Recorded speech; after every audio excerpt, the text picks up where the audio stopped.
मास दिया हुआ है 200 ग्राम। अब क्या है ना बच्चों की ग्राम जो है वो मास का ऐसा यूनिट नहीं है। तो अगर आप चाहते हैं कि हमारा जो फाइनल आंसर हो वो ऐसा यूनिट में, देख रहे हो न्यूटन में आया है, तो आपको साथ आप समझ रहे हैं। चलिए तो ऐसा कुछ है, तो एक बायंट फोर्स बेचारे पर लग रहा है ऊपर की तरफ, इसकी जानकारी इसने दी है और बायंट फोर्स का मैग्नीट्यूड कितना है, b है। चलिए इसको ड्रॉ कर लेते हैं। अरे ये इस पर ऊपर की तरफ नॉर्मल कुछ लगा रहा होगा ना, तो n1 कह दो। अब एक काम करो, अब तुम ड्रॉ करो 3 kg को, तो नीचे कितना 30 न्यूटन, ऊपर कितना।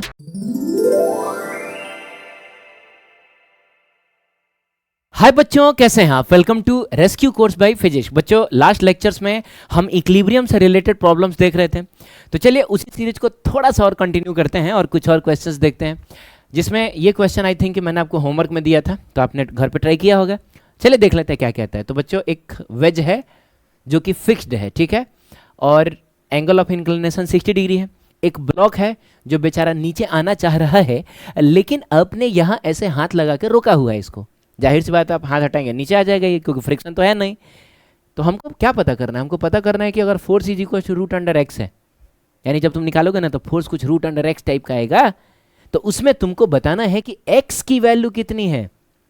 तो मतलब मिला जुला के यार हमको ये फोर्स ही पता करना है ना। ये फोर्स तुमने कितना लगाया है ये पता करना है। चलो पता करते हैं। तो सबसे पहली बात तो हम इसका फ्री बॉडी डायग्राम बना लें। तो बच्चों नीचे की तरफ क्या लगेगा, जल्दी बताओ।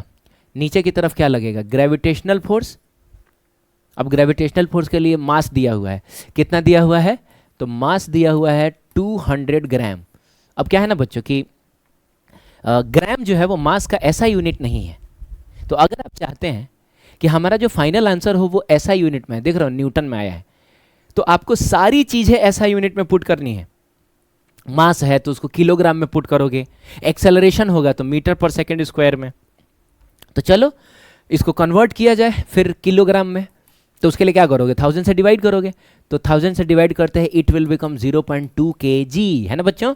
तो अब हम ग्रेविटेशनल फोर्स जो कि mg होता है, m की जगह पे रखेंगे 0.2 और g की जगह पे रखेंगे 10, और फिर ये न्यूटन में आंसर आ जाएगा, और 0.2 इंटू 10 2 न्यूटन हो जाएगा, ठीक है ना। हाँ, एक फोर्स नॉर्मल भी तो लगेगा इधर की तरफ, तो ठीक है 3 फोर्सेस लग रही हैं। अब एक काम करते हैं, हम इन तीनों फोर्सेस को एक पॉइंट पर ड्रॉ करते हैं, इससे थोड़ा सा सिचुएशन डील करना हमारे लिए आसान हो जाता है ना। चलिए तो सबसे पहले तो ये बताइए कि ये वाला जो एंगल है वो कितना है? तो 60 डिग्री है। नीचे की तरफ क्या लगा है? 2 न्यूटन का ग्रेविटेशनल फोर्स। इधर की तरफ क्या लगा है? Normal force. और बच्चों एक फोर्स आपने ऐसे लगाया है, हॉरिजॉन्टल लगाया है, तो उसको तुम यहाँ ड्रॉ कर दो, ठीक है। तीनों फोर्सेस को हमने एक ही पॉइंट पे ड्रॉ कर दिया। अब अगला कॉन्सेप्ट है कि एक्स और वाई एक्सिस चूज करके कंपोनेंट तोड़िए, क्योंकि फोर्सेस तो आमने सामने है नहीं। तो हम कैसे कंपोनेंट तोड़ें? तो बच्चों जनरली ऐसा होता है कि इंक्लाइंड के केस में हम ना एक कंपोनेंट इस डायरेक्शन में तोड़ते हैं और एक कंपोनेंट हम इस डायरेक्शन में तोड़ते हैं, ऐसे तोड़ते हैं, ठीक है। तो इससे क्या होता है कि नॉर्मल का कंपोनेंट तो हमको नहीं तोड़ना पड़ेगा, लेकिन हमको mg का कंपोनेंट तोड़ना पड़ेगा और इस f का भी कंपोनेंट तोड़ना पड़ेगा। ओ माय गॉड, इसका मतलब हमको 2 लोगों का कंपोनेंट तोड़ना पड़ रहा है। इससे तो सिचुएशन लेंथी हो जाएगा, है ना। 3 लोग थे और 2 लोगों का तुम कंपोनेंट ही तोड़ रहे हो, लेंथी हो जाएगा। तो मैं सोचता हूँ ये तरीका ये इस केस में तो भाई अच्छा नहीं है। मानता हूँ कि जनरली हम लोग ऐसे सिचुएशन में mg का कंपोनेंट तोड़ते हैं, लेकिन इस केस में तो बच्चों मज़ा नहीं आ रहा है। तो हम क्या करते हैं, हम इसको मान लेते हैं x और इसको मान लेते हैं y। अब देखो क्या है कि हमको mg का भी कंपोनेंट नहीं तोड़ना पड़ा, हमको f का भी कंपोनेंट नहीं तोड़ना पड़ा, हमको बस कंपोनेंट तोड़ना पड़ेगा तो नॉर्मल का, ठीक है। चलिए, लेकिन कंपोनेंट तोड़ने के लिए ये जानना जरूरी है कि ये जो नॉर्मल है वो हॉरिजॉन्टल चाहे वर्टिकल किसी के साथ भी कितना एंगल बना रहा है। एक बात याद रखिएगा, वो मैं नोट बना के भी लिख देता हूं कि नॉर्मल वर्टिकल के साथ उतना ही एंगल बनाता है जितना इंक्लाइंड प्लेन हॉरिजॉन्टल के साथ बनाता है। अब ये एंगल ढूंढने की जरूरत आपको नहीं पड़ेगी अगर आपको ये कॉन्सेप्ट याद है तो, ठीक है। मैं लिख देता हूं, पहले तो नोट बना के लिख देता हूं, और बाद में मैं समझा देता हूं कि क्यों ये 60 डिग्री है। हालांकि वो आप भी ढूंढ सकते हैं, तो जब तक मैं नोट बना के लिखता हूं तब तक आप इसमें ढूंढिए।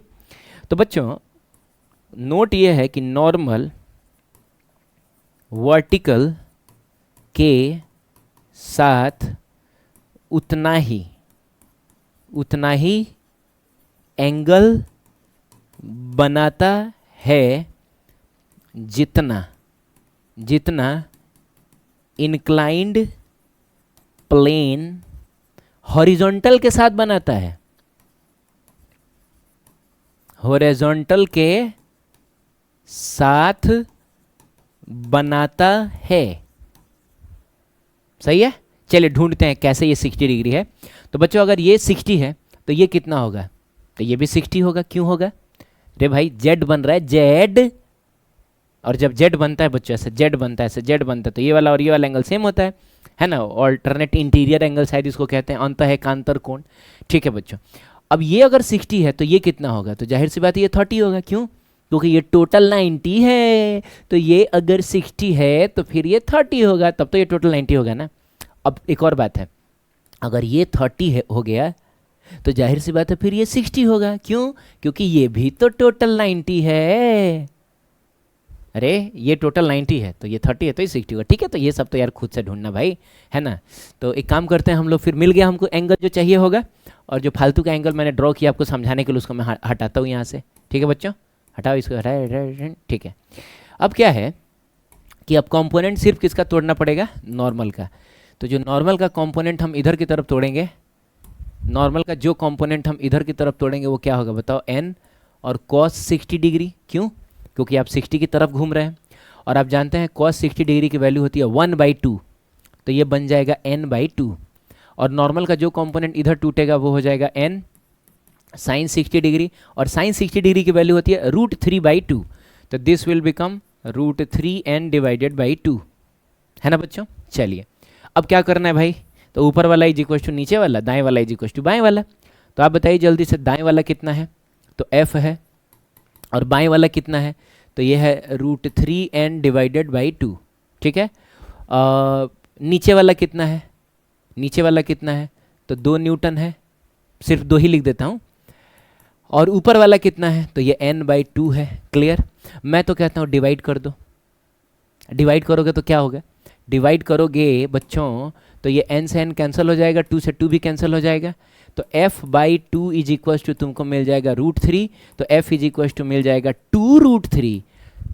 ओहो, हमारे हिसाब से जो आंसर आया वो 2√3 है, और क्वेश्चन के हिसाब से तो सिर्फ रूट समथिंग होना चाहिए, जबकि हमारे में तो 2 बाहर आ गया, और इसके हिसाब से सब कुछ रूट के अंदर आना चाहिए।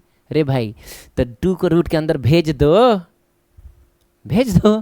कैसे भेजोगे, जब इसको अंदर भेजोगे तो ये 4 बन के अंदर जाएगा, ये बन जाएगा 4 × 3 न्यूटन। देखो लास्ट में जाकर अच्छा ट्विस्ट डालता बिना मतलब का, लेकिन कितने सारे लोग तो इसी में फंस जाएंगे, है ना। तो 2 को अंदर भेजोगे तो वो 4 बन के अंदर जाएगा। हाँ, इसीलिए ना, जब 4 को बाहर निकलना होगा तो 2 बन के बाहर निकलेगा। अरे भाई, तो इसका आंसर ये नहीं आ जाएगा क्या फिर से। ठीक है, अब तुम बताओ तो f इज इक्वल टू कितना आएगा, तो √12 आ गया, है ना। तो √12 आ गया, इसका मतलब हुआ कि जब आप इसको कंपेयर करेंगे √x न्यूटन से, तो x की जगह पे कितना आ जा रहा है, तो 12 आ जा रहा है। इसका मतलब इसका आंसर हो जाएगा 12। ठीक है, आपको मन करे तो आप लामीज थ्योरम से भी बना सकते हैं, देख लेना, कर लेना, लेकिन आई डोंट प्रीफर, मुझको यही मेथड अच्छा लगता है, और मुझको क्या सबको अच्छा लगता है। ठीक है, आगे बढ़ सकते हैं। चलिए बच्चों, हाँ ये क्वेश्चन है, कह रहा है कि find normal between all surfaces. हम हर सरफेस के बीच का नॉर्मल आपको बताना है। ठीक है, वीडियो को पॉज करिए और ट्राई करिए। कर लिया, अब देखो पहले ना मैं तुमको मुंहजबानी बता देता हूँ, बिना कुछ भी सॉल्व किए, बिना एक लाइन लिखे हम लोग कैसे पता करेंगे कि नॉर्मल कितना है। ठीक है, तो एक बात बता रहे बच्चों, ये 2 kg के ऑब्जेक्ट पे नीचे की तरफ ग्रेविटेशनल फोर्स कितना लग रहा है, 20 न्यूटन। अब बोलना यार 20 न्यूटन, इसका मतलब ये हुआ कि कोई ना कोई फोर्स जरूर होगा जो ऊपर भी 20 न्यूटन का होगा। अरे भाई रे, 2 kg का ऑब्जेक्ट है और नीचे 20 न्यूटन लग रहा है, लेकिन फिर भी वो नीचे नहीं जा रहा है, इसका क्या मतलब है कि ऊपर भी 20 न्यूटन। बाबू, तो ऊपर 20 न्यूटन कौन सा फोर्स लग रहा होगा, तो ये इसके ऊपर जो नॉर्मल लगा रहा होगा वो ऊपर ही लगा रहा होगा। यानी ग्रेविटेशनल फोर्स अगर 20 न्यूटन का है तो इसके ऊपर जो नॉर्मल फोर्स लग रहा होगा वो भी 20 न्यूटन का, यानी यहाँ वाला जो नॉर्मल होगा रे बच्चों वो हो जाएगा 20 न्यूटन। अब यहाँ वाला नॉर्मल देखो, यहाँ वाला नॉर्मल देखो।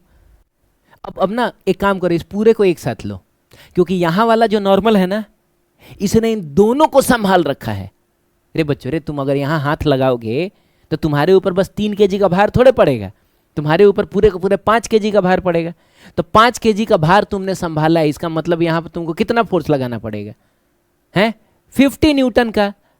यार इस पूरे पर नीचे की तरफ 50 न्यूटन लग रहा है ना, तो ये वाला सरफेस इन दोनों को संभाल कर रखा हुआ है ना, यहाँ हाथ लगाओगे तो दोनों का भार पड़ेगा। तो इसका मतलब हुआ कि यहाँ पर कितना हो जाएगा बताओ बच्चों, यहाँ का नॉर्मल हो जाएगा 50 न्यूटन, यहाँ का नॉर्मल बताओ। अब तुम हाथ को यहाँ लगाओ, तब तुम्हारे हाथ पर कितने ब्लॉक्स का भार है, तीनों का भार है, और तीनों का मतलब हो गया कितना, तो 10 kg। तो इस पूरे 10 kg पर नीचे की तरफ ग्रेविटेशनल फोर्स 100 न्यूटन लग रहा है, यानी कि यहाँ पर ऊपर की तरफ नॉर्मल भी कितना होना चाहिए, तो नॉर्मल भी होना चाहिए बच्चों 100 न्यूटन। कुछ सॉल्व करने की जरूरत नहीं है, हम देखते ही बता देंगे, समझ रहे हो, देखते बता दें। कुछ और एग्जाम्पल करते हैं। मान लो बच्चों ये 1 kg है, ये मान लो 5 kg है, ये मान लो कुछ भी बोलो 20 kg है। एक और ले लेते हैं, ये मान लो 30 kg है, और यहाँ एक सरफेस है। तो कोई पूछेगा यहाँ पे नॉर्मल कितना होगा, यहाँ पे नॉर्मल कितना होगा, तो यहाँ वाला जो नॉर्मल है उसने बस इसको संभाल के रखा है, यानी 10 न्यूटन। यहाँ वाले नॉर्मल ने इन दोनों को संभाल के रखा है, दोनों को, बोलो ना रे बच्चों।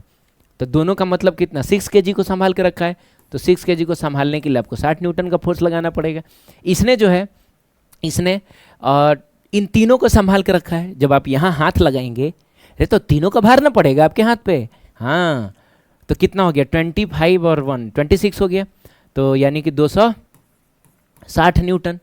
अरे 26 kg की चीज़ को अगर संभालना है तो आपको 260 न्यूटन का फोर्स लगाना पड़ेगा, क्योंकि अर्थ जो है इन तीनों को 260 न्यूटन का फोर्स लगा के नीचे खींच रहा है, तो आपको ऊपर लगाना पड़ेगा 260 न्यूटन।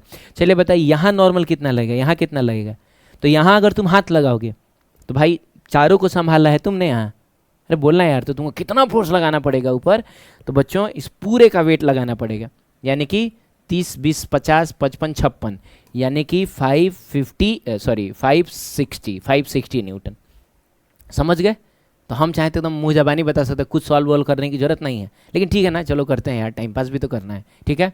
तो इसको मैं हटाता हूँ और फिर से यहाँ बता देना, यहाँ का हमने क्या डिसाइड किया था। तो यहाँ का हमने डिसाइड किया था 20 न्यूटन, एक मिनट बच्चों, 20 न्यूटन मैं तेरे की, चल ठीक है 20 न्यूटन, समझ जाना। यहाँ का हमने क्या डिसाइड किया था, तो इसके ऊपर कितना है, 5 kg है, तो इसने 5 kg को संभाला, इसका मतलब यहाँ का नॉर्मल जो हो जाएगा वो 50 न्यूटन होगा। और यहाँ के ऊपर कितना है, 10 kg, तो यहाँ का नॉर्मल हो जाएगा 100 न्यूटन, ठीक है। चलिए हम लोग इसको सॉल्व करते हैं। तो सबसे पहला काम फ्री बॉडी डायग्राम बनाएंगे, किसका बना लेते हैं बच्चों, तो 2 kg का बना लेते हैं। नीचे कितना, तो 20 न्यूटन, और ऊपर कितना, तो कुछ नॉर्मल N1 कह दो, ठीक है। अरे ये इस पर ऊपर की तरफ नॉर्मल कुछ लगा रहा होगा ना, तो N1 कह दो। अब एक काम करो, अब तुम ड्रॉ करो 3 kg को, तो नीचे कितना 30 न्यूटन, ऊपर कितना, अच्छा नीचे सिर्फ 30 न्यूटन, नीचे 30 न्यूटन का ग्रेविटेशनल फोर्स तो लग ही रहा है, साथ ही साथ ये वाला जो ब्लॉक है ये भी इस पे नॉर्मल नीचे की तरफ लगा रहा होगा। अरे जब ये इस पर नॉर्मल ऊपर लगा रहा होगा तो ये इस पर नॉर्मल नीचे लगा रहा होगा, और ये जो नॉर्मल नीचे की तरफ लगा रहा होगा वो कौन सा नॉर्मल होगा, तो N1 होगा, ठीक है। फिर ये वाला ब्लॉक इस पर नॉर्मल ऊपर लगा रहा होगा, हम इसको कुछ N2 कह देते हैं। चलो ठीक है, 5 kg वाले को ड्रॉ करो, तो नीचे की तरफ ग्रेविटेशनल फोर्स 50 न्यूटन तो लगेगा ही, लेकिन ये वाला जो ब्लॉक है वो भी तो इस पर नीचे की तरफ फोर्स लगा रहा होगा। क्या लगा रहा होगा बताओ, तो N2 लगा रहा होगा, क्योंकि इसने इस पर ऊपर N2 लगाया है, तो ये इस पर नीचे N2 लगाएगा, सही है। अब ये जो सरफेस है वो इस पर नॉर्मल कहाँ लगा रहा होगा, ऊपर लगा रहा होगा, तो N3, ठीक। अब करना क्या है यार, ऊपर वाला बराबर नीचे वाला, यही करना है। तो इसके लिए बताइए ऊपर वाला कौन सा है, N1, और नीचे वाला कितना है 20 न्यूटन, यानी हमने फाइंड आउट कर लिया N1 = 20 न्यूटन। और बात सही है, यहाँ का नॉर्मल 20 न्यूटन ही हमको पहले से पता है। चलो इसको देखते हैं, इसको देखते हैं, N2 = कितना होगा, अरे ऊपर वाला N2 और नीचे वाला कितना है, तो 30 + N1। और बच्चों आप जानते हैं कि N1 की वैल्यू 20 है, तो मिला जुला के बताइए N2 = कितना आया, तो 50 न्यूटन आया। और ये बात हमको पहले से पता है कि यहाँ पर 50 न्यूटन आने वाला है, देख रहे हो। तो जो चीज़ मुँह ज़बानी आसानी से हो जा रहा है उसको जब हम सॉल्व कर रहे हैं तो कितना झंझट हो रहा है। ठीक है, सिमिलरली बताओ बच्चों, सिमिलरली बताओ, सिमिलरली बताओ। हाँ यहाँ बताओ, ऊपर कितना है, n3 है और नीचे कितना है, तो 50 प्लस n2 है। तो आप बताइए n3 इज इक्वल टू कितना होगा, तो 50 अब प्लस n2 की जगह पे हमने 50 रखा है, तो ये हो जाएगा हमारा 50 और मिला जुला के 100 न्यूटन। आप देख लीजिए, आप देख लीजिए यहाँ पे 100 न्यूटन आया था ना बच्चों। तो मैं एक नोट बना के लिख देता हूँ, इसको ध्यान रखना कि ऐसे सिचुएशन में, ऐसे सिचुएशन में नॉर्मल ऊपर वाले ब्लॉक्स का वेट होता है। अच्छा, वेट का मतलब समझ रहा है ना, ग्रेविटेशनल फोर्स एक्सर्टेड बाय अर्थ को ही वेट कहा जाता है। मतलब इसका जो वेट होगा वो 20 न्यूटन होगा, इन दोनों का जो वेट होगा वो 50 न्यूटन होगा और इन तीनों का जो वेट होगा वो 100 न्यूटन होगा। ठीक है, तो वही चीज़ मैं लिख रहा हूँ, ऊपर वाले ब्लॉक्स का वेट होता है। ठीक है बच्चों, तो अगर यहाँ नॉर्मल चाहिए तो देख लो इसके ऊपर कितना ब्लॉक है, तो बस यही एक है, तो इसका वेट यानी 20 न्यूटन। यहाँ नॉर्मल चाहिए तो इसके ऊपर देख लो, तो इसके ऊपर 5 kg का है, तो उसका वेट 50 न्यूटन। सही है, तो याद रखना। ठीक है, आगे बढ़ते हैं। चलिए, ये वाला जो क्वेश्चन है बच्चों, ये भी मुँह ज़बानी बताएंगे रे भाई, हमको हर धागे में टेंशन बताना है। Find tension in each string, हर धागे में टेंशन बताना है। तो सबसे पहले यार एक बात बताओ, यहाँ का टेंशन को हम लोग कुछ T1 बोल दें तो ये तो T1 रहेगा, लेकिन इस टेंशन को तब T2 बोलोगे ना, और इस टेंशन को क्या बोलोगे, कुछ T3 बोलोगे, क्या बोलते हो। तो एक बात बताओ यार, यहाँ का टेंशन कितना होगा, तो यहाँ के धागे ने किसको संभाल के रखा है, बस इसको संभाला हुआ है। अरे यहाँ का धागा काट दोगे तो यही गिरेगा ना, बस ऊपर वाला तो ऐसा ही रहेगा। तो यार इसने इसके वेट को बैलेंस किया, यानी यहाँ वाला जो टेंशन होगा वो 50 न्यूटन होगा। क्या बोलते हो यार, सही है। अब इस धागे ने किसको संभाल के रखा है, तो इन दोनों को संभाल के रखा है। ये काट दोगे तो ये दोनों नीचे जाएगा।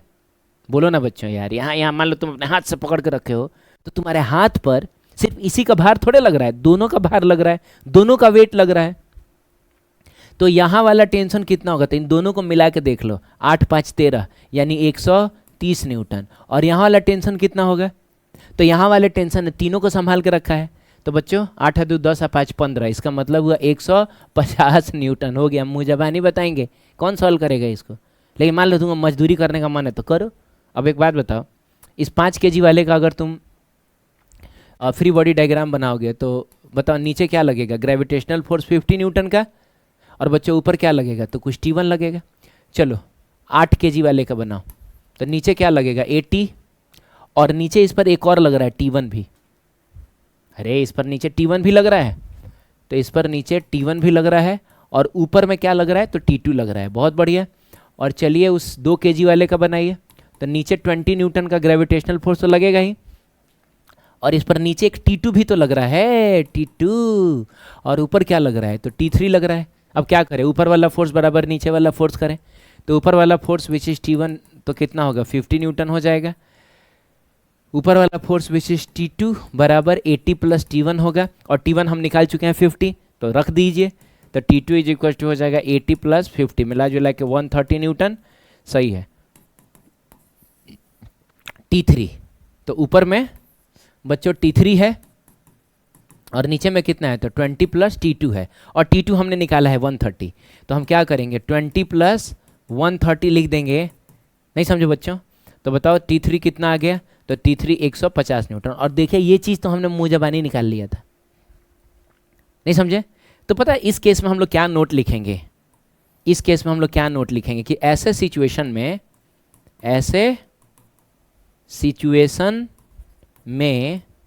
हैं टेंशन नीचे वाले ब्लॉक्स का वेट होता है। देखो पिछले बार क्या था कि नॉर्मल ऊपर वालों का वेट था, नॉर्मल ने ऊपर वालों को संभाल के रखा था, यहाँ टेंशन ने नीचे वालों को संभाल के रखा। ये धागा काट दोगे तो ये वैसा ही रहेगा, लेकिन ये दोनों गिर जाएंगे। तो नीचे वाले ब्लॉक्स का वेट होता है, नीचे वाले ब्लॉक्स का वेट होता है। समझ गए आप, चलिए बहुत बढ़िया, ठीक है। हाँ एक क्वेश्चन है ये, आई थिंक एनसीईआरटी का है शायद, ठीक है, कुछ नहीं दिखा हुआ है और इतना लंबा चौड़ा है, एनसीईआरटी का ही होगा। कह रहा है force of buoyancy exerted by the atmosphere on a balloon is B in the upward direction and remain constant, ठीक है। अच्छा, कोई बलून है बच्चों, कोई मान लो ना बलून है, कोई बलून है, ठीक है, कोई बलून है और उसमें कुछ मास भी शायद लटका हुआ है, आप पढ़ेंगे ना तो आपको पता चलेगा, ठीक है। अब इस पर एक बायंट फोर्स लग रहा है ऊपर की तरफ, फोर्स ऑफ बायंसी ऊपर की तरफ लग रहा है। अब देखो फोर्स ऑफ बायंसी वगैरह ये तो हम फ्लूइड मैकेनिक्स में डिटेल में पढ़ते हैं, लेकिन प्रैक्टिकली मैं आपको बताता हूँ कि जैसे आप एक ना बॉटल ले लो, कोई भी प्लास्टिक का बॉटल ले लो, सारा पानी निकाल दो, बस अंदर हवा रहना चाहिए, फिर बॉटल को एयर टाइट कर दो और तुम उसको पानी में डालने की कोशिश करो। यू विल फाइंड कि जैसे जैसे आप उसको पानी में डाल रहे हैं ऐसा लग रहा है जैसे पानी जो है उस बॉटल पे ऊपर की तरफ फोर्स लगाता जा रहा है ना बच्चों। पूरा पानी में डाल दो तो लगेगा कि जैसे वो पानी ऊपर की तरफ फोर्स लगा रहा है, और जैसे ही आप छोड़ेंगे वो वापस भी आ जाएगा। इसका मतलब उस बॉटल पे कोई ना कोई फोर्स पानी ऊपर की तरफ लगा रहा है, उसको बोला जाता है फोर्स ऑफ बायंसी। तो फोर्स ऑफ बायंसी सिर्फ पानी ही नहीं, कोई भी फ्लूइड लगाता है। फ्लूइड का मतलब हुआ गैस या फिर लिक्विड। तो इवन हम किसी बलून को, या हम भी खड़े हैं तो नीचे की तरफ हम पे ग्रेविटेशनल फोर्स लग रहा है, ठीक है, ऊपर नॉर्मल लग रहा है, लेकिन हम पे ना इस एटमॉस्फेयर का एक बायंट फोर्स भी लग रहा है। अब हालांकि वो इतना कम होता है कि जनरली हम उसको महसूस नहीं करते हैं, लेकिन वही जो हीलियम से भरा हुआ बलून होता है ना, वो महसूस कर लेता है। तो उस केस में बायंट फोर्स जो है, यानी फोर्स ऑफ बायंसी जो है, वो उसके उस पर लगने वाले ग्रेविटेशनल फोर्स से भी ज़्यादा हो जाता है, इसीलिए वो बलून ऊपर चला जाता है। आप समझ रहे हैं? चलिए, तो ऐसा कुछ है। तो एक बायंट फोर्स बेचारे पर लग रहा है ऊपर की तरफ, इसकी जानकारी इसने दी है, और बायंट फोर्स का मैग्नीट्यूड कितना है? बी है। तो चलिए इसको ड्रॉ कर लेते हैं। बायंट फोर्स जो बच्चों ऊपर की तरफ लग रहा है वो बी है, ठीक है, एंड रिमेन कांस्टेंट, और ये कांस्टेंट है, ये चेंज नहीं हो रहा है। The force of air resistance on the balloon acts opposite to the direction of velocity. अच्छा, ये बलून जा किधर रहा है? हाँ, बलून, एक मिनट रुक जाना, atmosphere on the balloon in the forward direction.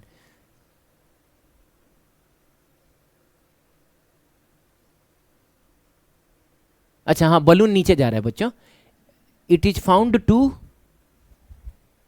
हाँ, found to fall down near the earth surface, ठीक है, तो बलून नीचे की तरफ जा रहा है, सही है। हाँ, तो सुनो क्या बोल रहा है कि the force of air resistance. अब यार, हवा के अंदर कोई भी चीज़ मूव करेगा तो हवा उसको मूव करने से रोकेगा। बोलो, एयर का रेजिस्टेंस लगेगा। जैसे हम ही लोग हवा में मूव करते हैं तो एयर का कुछ रेजिस्टेंस लगता है, चलो हम लोग उतना फील नहीं करते, लेकिन जब तुम पानी में मूव करोगे तो क्या होगा? तो लगेगा ना, जैसे पानी आपको चलने से रोक रहा है। तो हर फ्लूइड अपने अंदर किसी भी ऑब्जेक्ट के मूवमेंट का अपोज करता है, इसको ना विस्कस फोर्स कहा जाता है। तो इस केस में विस्कस फोर्स नाम तो शायद नहीं दिया है उसको, उसने एयर रेजिस्टेंस कह दिया है। तो एयर रेजिस्टेंस कहाँ लगेगा? तो अगर बलून ऊपर जा रहा है तो एयर का रेजिस्टेंस नीचे लगेगा, बलून नीचे जा रहा है तो एयर का रेजिस्टेंस ऊपर लगेगा। तो इस केस में शायद बलून नीचे जा रहा है तो एयर का रेजिस्टेंस जो हम लोग ऊपर लगा देते हैं, है ना बच्चों। इसको हम लोग क्या बोल देते हैं? कुछ force due to resistance, R लिख देते हैं, एफ आर लिख देते हैं, ठीक है। ये कह रहा है opposite to the direction of velocity and proportional to it. अच्छा, ये जो फोर्स होता है ये डायरेक्टली प्रोपोर्शनल टू वेलोसिटी होता है, और बात सही भी है। देखो क्या है कि तुम पानी में ना अपने हाथ को डाल के और धीरे धीरे मूव कराना, तुम आराम से मूव करा पाओगे, लेकिन तुम थोड़ा जोर से मूव कराने की कोशिश करना, तुम देखोगे पानी जो है वो पहले से ज़्यादा अपोज कर रहा है। अब पानी में धीरे धीरे चलेंगे तो आप चल पाएंगे, लेकिन अब थोड़ा दौड़ने की कोशिश करना, तो यानी पैरों की वेलोसिटी जितनी ज़्यादा होगी पानी का रेजिस्टेंस भी उतना ही ज़्यादा होगा। आप समझ रहे हैं? तो जो किसी भी फ्लूइड के द्वारा लगाया गया जो रेजिस्टेंस होता है वो डायरेक्टली प्रोपोर्शनल टू वेलोसिटी होता है। ये सब पढ़ेंगे हम विस्कस फोर्स में। यहाँ एक्चुअली उसका कोई खास कॉन्सेप्ट यूज नहीं हो रहा है, बस नाम के लिए आप जान लो कि इस केस में बायंट फोर्स और एयर का रेजिस्टेंस ये सब लग रहा है, ठीक है बच्चों, सही है। तो proportional to it the balloon carries mass m। अच्छा जी, तो बलून ने कितना मास कैरी किया है? तो m मास कैरी किया है, and is found to fall down near the earth with a, अच्छा, ये कांस्टेंट वेलोसिटी से नीचे जा रहा है। ओहो, तो ड्रॉ कर लो कांस्टेंट वेलोसिटी, इसका मतलब एक्सेलरेशन जीरो है रे बच्चों, और एक्सेलरेशन जीरो का मतलब हुआ एफ नेट भी जीरो होगा। ये इक्विलिब्रियम वाला केस है। अरे कहने के लिए भले ये नीचे जा रहा है, लेकिन कांस्टेंट वेलोसिटी से जा रहा है ना, कांस्टेंट वेलोसिटी से जा रहा है का मतलब एक्सेलरेशन नहीं है, एक्सेलरेशन नहीं है का मतलब नेट फोर्स जीरो होगा, और नेट फोर्स जीरो होगा का मतलब हुआ यहाँ पर सिचुएशन इक्विलिब्रियम वाला है। ठीक है, तो चलो दो फोर्स के बारे में तो इसी ने बता दिया। एक फोर्स जो हम जानते हैं कि हमेशा ही लगता है वो क्या है, नीचे की तरफ बच्चों mg लगता है ना, और छोटा m है कि बड़ा m है, अच्छा बड़ा m है तो बड़ा mg लिखो, बड़ा m है ना भाई, तो इसको बड़ा mg लिख लो, बड़ा m और g लिख लो। क्लियर, सही है। अब क्या करा जाए बच्चों, ऊपर वाला फोर्स बराबर नीचे वाला फोर्स करते हैं, तो हम लोग लिखेंगे b plus F R is equals to कितना, तो बड़ा वाला mg, और चलिए इक्वेशन नंबर 1 कहते हैं। अब कह रहा है कि the mass removed from the balloon so that it may rise with a constant velocity v।